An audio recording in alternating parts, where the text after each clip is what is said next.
नमस्कार दोस्तों, आज मैं आप सभी के सामने क्लास 8 का chapter 8 cell structure and function start कर रहा हूं। तो चलिए वीडियो को स्टार्ट करते हैं। वीडियो में आगे बढ़ने से पहले अगर आप मेरे चैनल पर नए हैं तो इसे सब्सक्राइब कर दीजिए। तो चलिए वीडियो को स्टार्ट करते हैं।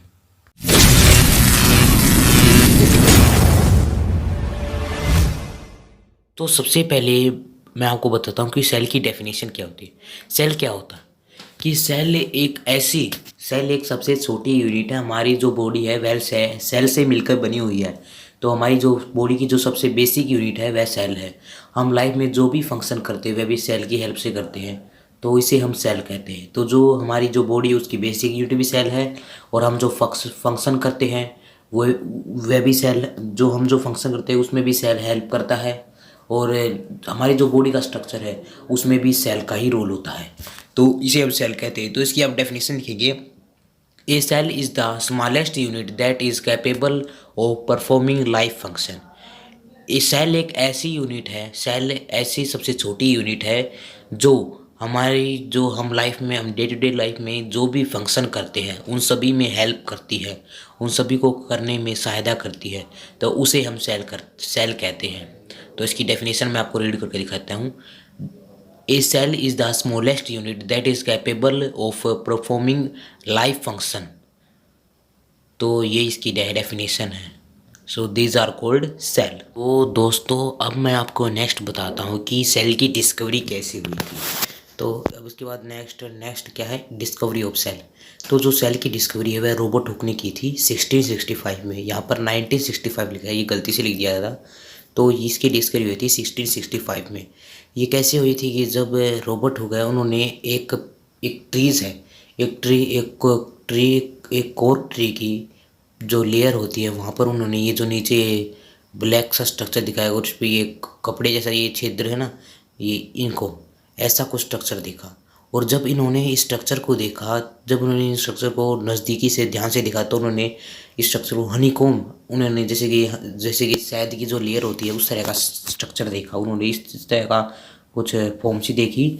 और जब उन्होंने यह स्ट्रक्चर माइक्रोस्कोप के द्वारा देखा तो उन्होंने देखा कि ये जो स्ट्रक्चर है ये बीच में ये एक दूसरे से सेपरेट हुए हैं। और जब ये माइक्रोस्कोप से देखा तो उनको पता चला कि ये माइक्रो ऑर्गेनिज्म है। तो इस तरह ना, ये माइक्रो ऑर्गेनिज्म, ये सेल है।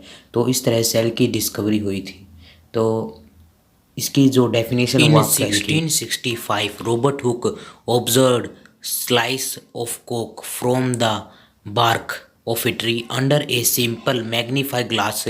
He noticed small boxes of compartments in the cork slice. The boxes were separated from each other by the wall of partition. He named each box as a cell. The cell which Hooke observed were actually dead cell of तो plants. इसमें बताया, देखो इसमें बताया कि 1665 में Robert Hooke ने observe किया था slice of Coke from the dark of tree under a simple magnifier glass. उन्होंने क्या ऑब्जर्व किया है कि जो जो बार्क ऑफ ट्री है, जो ट्री की जो लेयर है वहाँ पर उसने क्या एक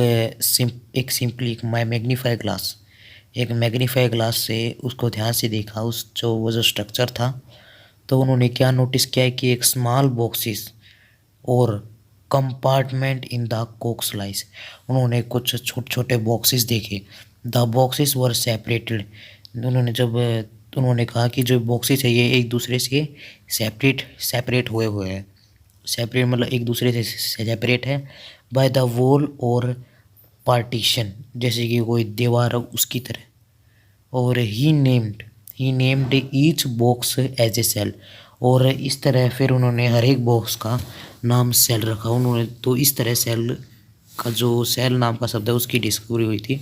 जो सेल है वो बना था, सेल शब्द बना था। The cell which Hooke observed were actually dead cell of plants. और ये भी बात है, उनको पता नहीं था, परंतु इसमें बताया कि जो रॉबर्ट हुक ने जो डिस्कवरी की थी सेल की, वे उन्होंने डेड सेल की डिस्कवरी की थी। जो एक्चुअली में डेड सेल, वे प्लांट्स के डेड सेल थे। जो उन्होंने जिस सेल की डिस्कवरी की थी सबसे पहले तो उन्होंने डेड सेल की डिस्कवरी की थी। तो अब मैं आपको बताता हूँ कि ये इसके बाद सेल की जो डिस्कवरी के बाद अब जो नेक्स्ट स्टेप है, जो सेल के बारे में जो और ज़्यादा इन्फॉर्मेशन सेल के बाद फिर उसके बाद क्या इन्फॉर्मेशन पता चली। तो cell is the basic structural unit of living organism. Cell जो है वह बेसिक स्ट्रक्चरल यूनिट मतलब सबसे छोटी यूनिट है लिविंग ऑर्गेनिजम्स की। उनके जो स्ट्रक्चर है उनकी जो बॉडी है उनकी सबसे छोटी यूनिट वह है सेल। और सम ऑर्गेनिजम्स, जो कुछ ऑर्गेनिज्म हैं जो सिंगल सेल है और जो कुछ ऑर्गेनिज्म ऐसे जो बहुत सारे सेल से बने हैं। जैसे कि कुछ ऐसे हैं जैसे कि यूनिसेलुलर जो केवल जैसे कि अमीबा जो यूनिसेलुलर है, और मल्टीसेलुलर जो ज़्यादा सेलों से बने जैसे कि ट्रीज। अब इसके बाद नेक्स्ट है the number of cells in a whole trees and animals like elephant और human being billion million in cells. जैसे कि कोई भी जैसे कि आपके सामने ट्रीज या एनिमल्स या कोई ह्यूमन बीइंग जैसे कि हम हैं या फिर कोई भी एनिमल, उन सभी के शरीर में बिलियन मिलियन या ट्रिलियन मतलब इतने सारे सेल्स एक एक एक एक एनिमल में इतने सारे सेल पाए जाते हैं। तो सोचिए बॉडी में कितने सारे मतलब एक बॉडी में इतने सारे मिलियंस ट्रिलियंस। तो सोचिए कितने सारे सेल्स होते हैं हमारी बॉडी में, कितने सारे सेल्सों से बनकर बनी है। और आगे की organism made up of many cells की जो ऑर्गेनिज्म है वह एक सेल से नहीं different type of many cell से बने होते हैं। जैसे कि मल्टी सेलुलर है, जैसे कि मल्टी सेलुलर क्या है ट्रीज एंड एलिफेंट, ये सभी मल्टी सेलुलर ऑर्गेनिज्म है। और organism only made one cell जो ओनली एक सेल से बने हैं, जैसे कि अमीबा और पैरामीशियम, ये दो ऐसे ऑर्गेनिज्म है जो ओनली यूनिसेलुलर है जो केवल एक सेल से बने हैं, तो इन्हें हम यूनिसेलुलर कहते हैं। और जो ज़्यादा सेल से बने हैं जो एक से ज़्यादा सेल से मतलब जो एक से ज़्यादा मतलब जो मैनी सेल से बने हैं उन्हें हम मल्टी सेलुलर कहते हैं।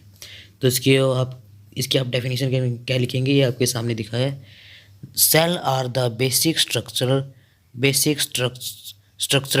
unit of living organism. Some organisms are made up of a single cell and some are the made up of a many cell. The number of cells in a tall trees or an animals like an elephant or human being are billion or trillion of cells. Organism made up of a many cells are called multicellular organism. Example, a tree and plant. Organism made up of only one cells is called unicellular. So these are the definition of the cell. तो दोस्तों आज की ये video यहीं पर ही समाप्त होती है। अगर आपको हमारी वीडियो अच्छी लगे तो इसे लाइक भी कीजिए। तब तक के लिए जय हिंद, जय भारत, धन्यवाद।